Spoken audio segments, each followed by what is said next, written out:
Hello guys and welcome to my channel. My name is Kiki and today I'm participating on the Thrift Store Makeover Challenge hosted by Jessica from Measure and Mix and Heidi Sonboul. And they wanted us to take something from the thrift store and give it a makeover. There was no budget for that and I was so excited when I went to the thrift store and I found this beautiful and sturdy pumpkin. I know it doesn't look like something that's beautiful, but what I saw in it is that I can make something totally different using this burlap, this leftover raffia I have from last year, and this leaf. It came on a package from Walmart from last year, but I'm pretty sure they're gonna bring them back. I'm gonna take all of that tinsel off and we're gonna get started with our project.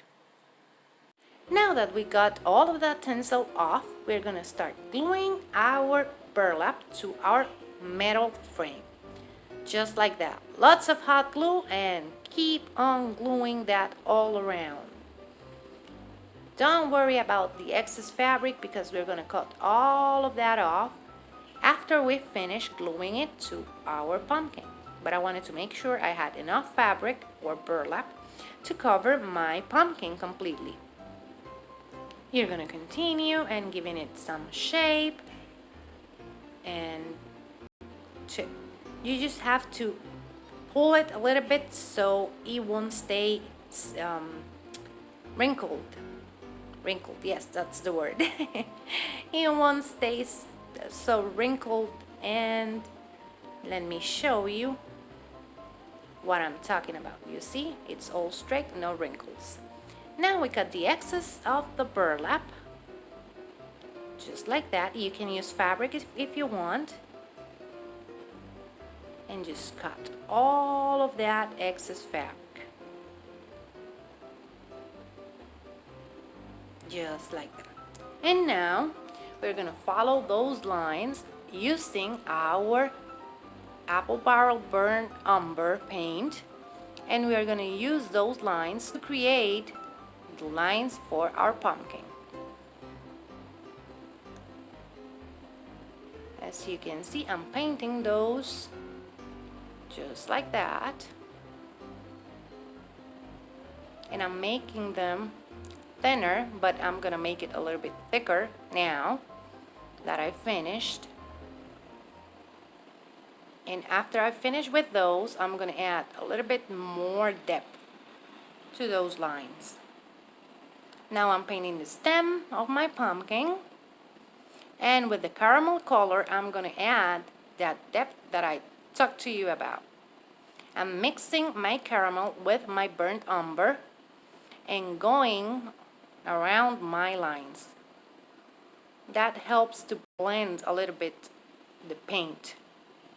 And you continue doing that, and we're gonna paint the corners and the sides of our pumpkin.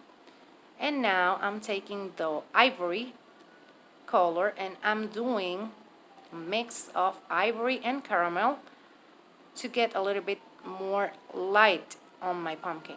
We were making the shadows, now we're dealing with our light. And you continue painting like that, and that gives it a more realistic look. Continue adding a little bit more like here and there. And after that, when you have it all painted just like that, we're gonna add a bit caramel on top. And now I'm adding a simple bow I made out of raffia, the leftover raffia, and I'm gonna glue it on top with my leaf, the one I told you it's from last year from Walmart. I'm pretty sure they're gonna bring those back. And I'm gonna add my bow after I glue that really nicely, and that will be it. You have your pumpkin. And this is how it turned out. As you can see, it's totally different from what we started with. I love how this looks. Over here we have the paint job. We did with our shadows and lighting effects. and the dry brushing, all of that. And on top you have the bow and the leaf. In the description box down below, I'm going to leave you the link to the playlist and also to both of our challenge hosts. I just want to take this opportunity to thank them for bringing us this awesome challenge. I love how this turned out. And remember, if you like it, hit the thumbs up. If you love it, subscribe so you can keep on watching this type of videos. Take care. Bye bye.